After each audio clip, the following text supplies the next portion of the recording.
नमस्कार दोस्तों, deep GK में आपका हार्दिक स्वागत है। हम आसान से कठिन प्रश्नों की तरफ जाएंगे। चलिए शुरू करते हैं। संविधान सभा का स्थायी अध्यक्ष कौन था? ये थे डॉक्टर राजेंद्र प्रसाद। संविधान सभा की प्रारूप समिति के अध्यक्ष थे डॉक्टर भीमराव अंबेडकर। विश्व रेड क्रॉस दिवस किस तारीख को मनाया जाता है? ये मनाया जाता है 8 मई को। दोस्तों, सूर्योदय के देश के नाम से कौन सा देश प्रसिद्ध है? तो ये प्रसिद्ध है जापान। अंतर्राष्ट्रीय महिला दिवस किस तिथि को मनाया जाता है? तो हम जानते हैं 8 मार्च को अंतर्राष्ट्रीय महिला दिवस मनाया जाता है। क्षेत्रफल की दृष्टि से भारत में सबसे छोटा राज्य है गोवा। ओणम किस राज्य का प्रसिद्ध त्यौहार है? केरल का। दिल्ली भारत की राजधानी कब बनी? तो दोस्तों 1911 ईस्वी में बनी। याद रखिएगा, परिंदों को मंजिल मिलेगी यकीनन, ये फैले हुए उनके पर बोलते हैं, वही लोग रहते हैं खामोश अक्सर जमाने में जिनके हुनर बोलते हैं। दोस्तों, प्रतियोगी परीक्षा की तैयारी इतनी खामोशी से करिए कि सफलता शोर मचा दे। चलिए शुरू करते हैं। सबसे चमकीला ग्रह कौन सा है? यह है शुक्र ग्रह। भारत का राष्ट्रीय पशु है बाघ। भारत में राष्ट्रीय जलीय जीव कौन सा है? तो यह है गंगा नदी में डॉल्फिन। जो गंगा की डॉल्फिन, उसे ही राष्ट्रीय जलीय जीव घोषित किया गया है। भारत में राष्ट्रीय फल क्या है भारत का? तो यह है आम।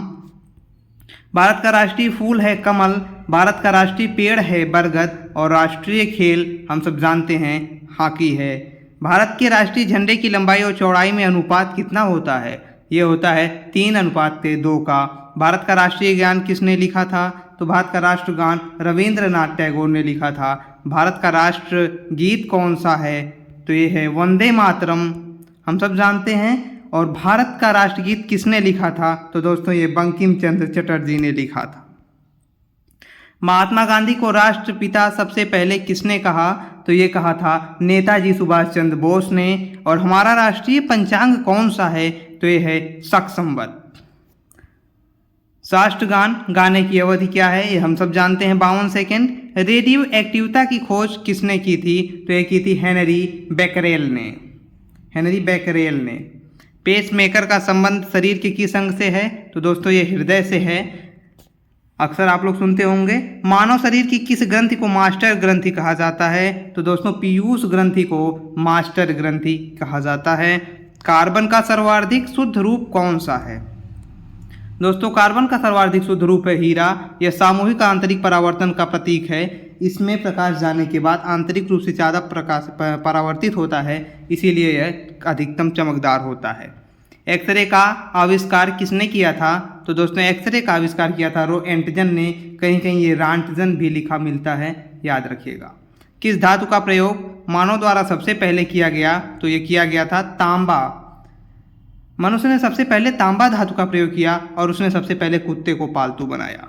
अंतरिक्ष यात्री को बाह्य आकाश कैसा दिखाई देता है? तो ये दिखाई देता है काला। दूरबीन का आविष्कार किसने किया? तो दोस्तों दूरबीन का आविष्कार गैलीलियो ने किया था। दिल्ली स्थित महात्मा गांधी की समाधि का क्या नाम है? तो ये है राजघाट। पिछले वीडियो में हमने बात की थी विजय घाट। ये किसकी समाधि है? कमेंट करिए।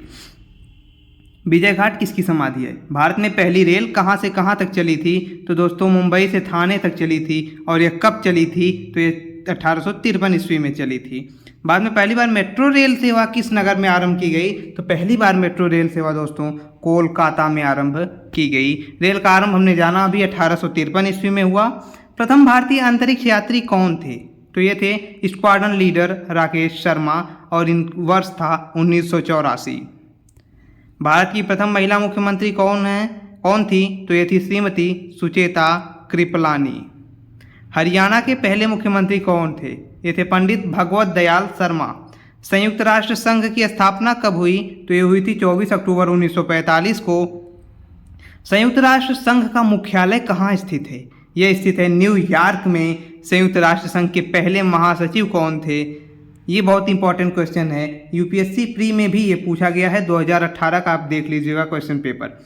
संयुक्त राष्ट्र संघ के पहले महासचिव कौन थे? ये कॉमन मैचिंग क्वेश्चन था। इसमें त्रिवेली साहब सही उत्तर है। दोस्तों ये वीडियो कैसा लगा हमें कमेंट करके बताइएगा। हमारे प्रश्न का उत्तर दीजिएगा कि विजय घाट किसका समाधि स्थल है।